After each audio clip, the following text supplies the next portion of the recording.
मैं देख नहीं सकता। एक बार की बात है, एक शहर में एक लड़का था जो देख नहीं सकता था, वो अंधा था। वो लड़का भीख मांगकर अपना गुजारा करता था। एक दिन वो लड़का रोज की तरह एक जगह भीख मांग रहा था। उस लड़के के पास एक डिब्बा था जिसमें कुछ सिक्के थे।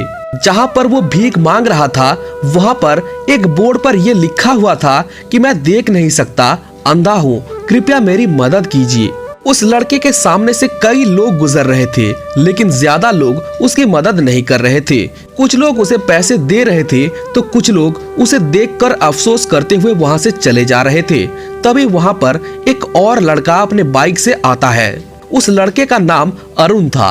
अरुण अपने बाइक से उतरता है और उस अंधे लड़के को देखता है।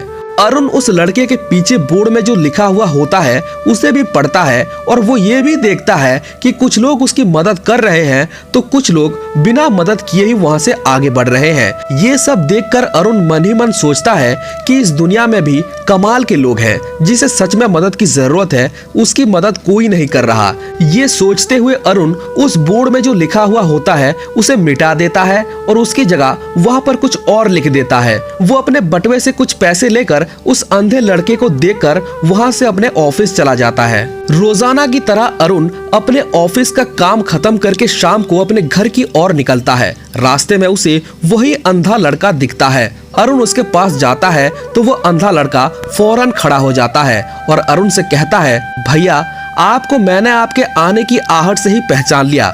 आप वही हो ना जो सुबह आए थे और मेरे बोर्ड पर कुछ लिख कर गए थे। मैं आपसे बस यही पूछना चाहता हूँ कि आपने मेरे बोर्ड पर ऐसा क्या लिखा जिससे मेरे सामने से जो भी गुजर रहा है मुझे कुछ ना कुछ दे के ही जा रहा है। अरुण ने कहा, तुम्हारे बोर्ड पर लिखा था मैं देख नहीं सकता, अंधा हूँ, कृपया मेरी मदद कीजिए। मैंने उसे मिटाकर ये लिख दिया कि आज का दिन बहुत खूबसूरत है, लेकिन मुझे अफसोस है मैं देख नहीं सकता हूँ।